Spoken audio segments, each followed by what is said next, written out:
So in talking about the other kings of Israel, Amaziah, not necessarily everything he did was right, but that could be said of everybody. He took 100,000 mercenaries to Edom, and he was going to wreak some havoc. But the prophet rebuked him, and he listened, which was amazing, and it was to his success. However, the temple, the palace, everything was looted by the enemy during his reign. He was assassinated. He did a lot of good things, but it was also said of him it wasn't necessarily done with a loyal heart.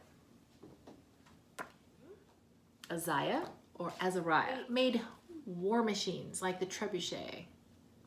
So he was a good engineer. He was a very able king. He was vigorous with his plans, especially for agriculture. So overall, he had a good reign. Next, we have a very controversial character, both then and now, the King Jehu. Now, a lot of people say that he was a righteous king, he was a good king, when in fact when we read the Bible we see that God is angry with him near the end of his reign, and God says, though you've done some good things, you have sinned in my sight. He's recorded as leading the people astray and encouraging the people to worship false gods and to renounce God, and he himself even practices wickedness, so definitely not a good king.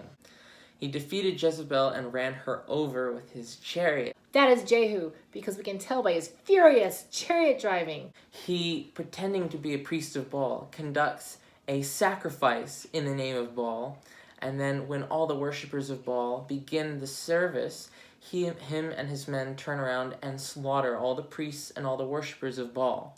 So, though he technically was worshipping Baal himself, he was able to use that as a way to destroy a very deep-rooted religion in the northern part of Israel. It's also noted that he turned the temple of Baal into a public latrine for people to use and relieve themselves. So he was a crazy hot rodder, and he had a sense of humor.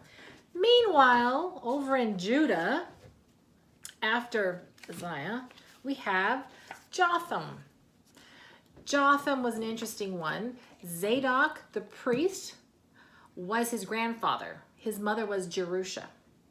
And because he was raised by a godly woman who was the daughter of the priest, he was a good king.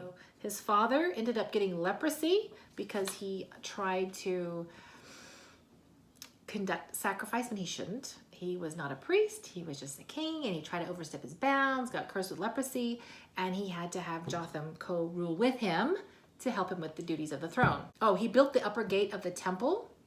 He built cities in the mountains. He built castles and towers in the forest. Not a bad king. Next we have King Jehoahaz, or Jehoahaz. Now he did evil and was accounted as an idolater. He asked the Lord for deliverance from the Armenians, though, and surprisingly was delivered. At his time, the military of Israel in the north was recorded as being as big as 50 horsemen, 10 chariots, and 10,000 soldiers. Sounds a little bit like our New Zealand Air Force. Ahaz. The Emmanuel prophecy of Isaiah 7:14 was actually assigned to him and written in his lifetime.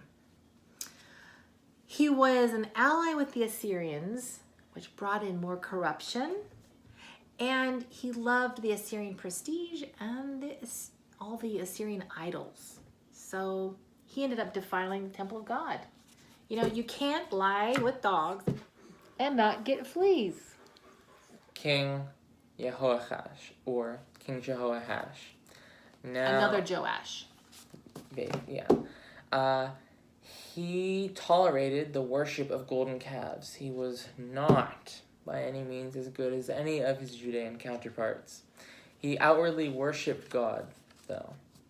Outwardly. So he's insincere, Yes. but he still tolerated golden calves. He sounds like he might have been a little superstitious, kind of. Trying to appease both Yeah. sides. Yeah, that never works. He beat Judah in war, Oh, dear. surprisingly. He cried at Elisha's bedside. He loved Elisha even though he was wicked and didn't always do what Elisha wanted him to do. He's accounted of saying to Elisha, my father, chariot of Israel and horsemen too. Which was a very deep statement to Elisha, because that's exactly what Elisha said to Elijah before he departed. He was warned of his pride and idolatry, a note that he did not necessarily heed. We have Hezekiah. It took him 16 days to remove the defilements from the temple from the predecessors. Isaiah and Micah were prophets, and under their tutelage, he abolished the idols. His mother was also the daughter of a high priest. He decided to remove the defilements of the temple from his predecessors. It took 16 days. That's how many defilements were in the temple. It was not easy. He built a tunnel to bring in water in case the city was under siege by the Assyrians, which he was very worried about. They could still get water and things like this. And it turned out to be a very useful endeavor. And it's still there to this day in Israel. You can look at Hezekiah's tunnels. When the Assyrians did lay siege to Jerusalem, and he was very outnumbered, he just cried to God. And the angel killed 185,000 Assyrians for him. So little faith in God goes a long way. He was sick. He was going to die. He called out to God. God healed him, gave him 15 more years. Next, we have a second Jeroboam in reign in Israel. This Jeroboam was the most prosperous king over Israel. He worshipped God with golden calves. Again, it's like a thing, that. Now, at this time, we can assume that this would have been a common practice, seeing as the name of the golden calves were the same name used for God at this time, and that we can assume that through primitive Canaanite superstition, the two entities had become overlapped with each other. El. Yeah, El.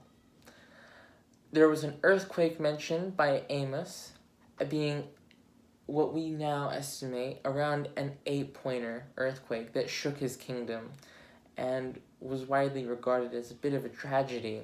Hosea, Joel, and Amos were his main prophets, as well as Jonah, though the works of Jonah toward him and his people were not really mentioned. Because Jonah was for the Assyrians, basically. Yeah.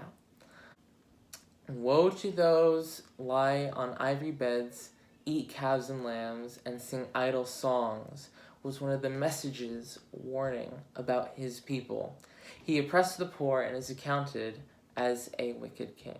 Manasseh. He abandoned his father's God. He is almost like all the teachings that Hezekiah gave him about God were just thrown out the door. Innocent blood reddened the streets of Jerusalem. He caused his children to pass through the fire to Molech. He did human sacrifice and burned his own children. The interesting thing about Manasseh is as evil and dark as he was, he actually is said to have repented. God can forgive anybody of a truly repentant heart. That was miraculous, really. Next in Israel, we have the king Zechariah. Now, the economic state is still a bit of a mess. The poor are still struggling. And if we look back to the book of Deuteronomy, God accounts in Deuteronomy that it is a sin against the people for there to be poor among you. His army captain murdered him. Wicked, wicked, wicked. All of Israel's kings are just so wicked. Now, we just had evil Manasseh, right? Who, I mentioned he repented. It was actually in prison where he repented. Sometimes, people need that pause to do a self-reflection, and I think that's actually was a saving grace for him. So when he had his son, it was too late. His son already had all the bad seeds sown in him, and he was a very evil king too. He burnt the Torah. A king of Judah burned the law of God, the Torah.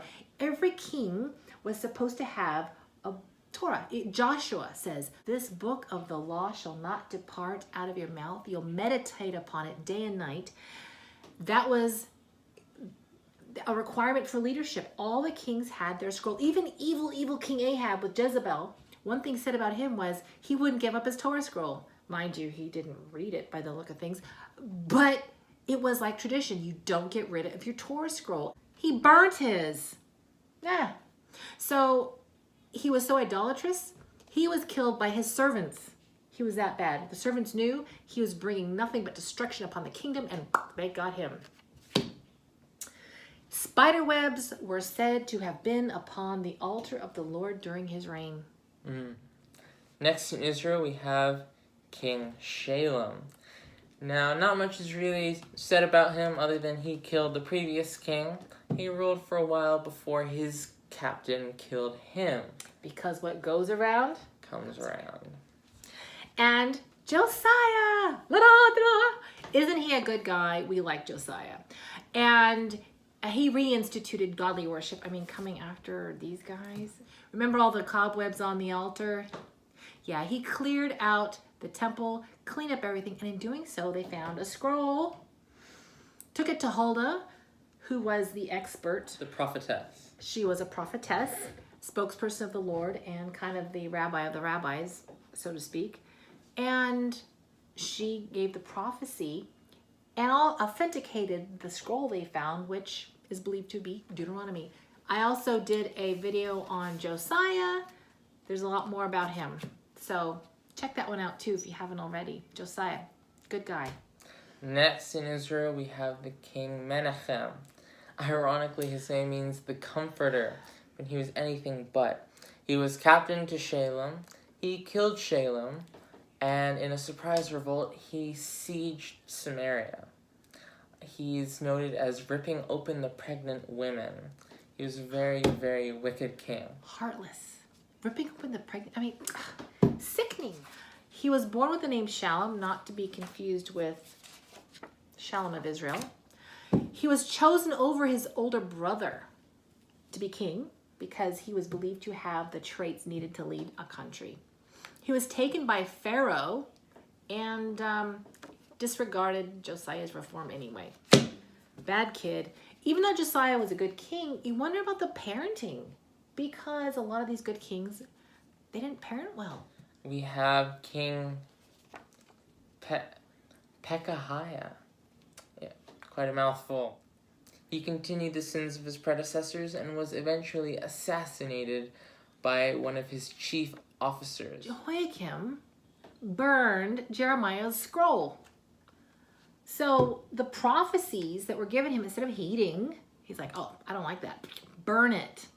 Then there was a prophet, Uriah ben Shemaiah, killed him. So Nebuchadnezzar II came to siege Jerusalem. And during this siege, Jehoiakim was killed by raiders. King Pekah, who was the successor of Pekahiah. He was killed by his army captain. We finish up Israel with King Hoshea, who was the last king of the northern kingdom before all the people were hauled off by the Assyrians. He was the army captain who assassinated King Pekah. He was Israel's final evil. Meanwhile, in Judah, we have Jeconiah, also known as Jehoiachin in Hebrew. He became king during the siege when Nebuchadnezzar II did the siege. Remember, Jehoiakim died during this time. He was the son who became king. He was only king 3 months because Nebuchadnezzar finally, took control and said, this guy is going to want revenge on his father. So let's get rid of him and put in his place a different king. Let's use his uncle, who happened to be 21 years old at the time, Zedekiah. So Zedekiah was made king by Babylon, and he was counseled by Jeremiah. But guess what he did? Evil in the sight of the Lord. I think the lesson for us is use these guys, their depressing stories. Let's learn from that and let's be inspired. And remember, there's a legacy that we leave behind too. And what does it say?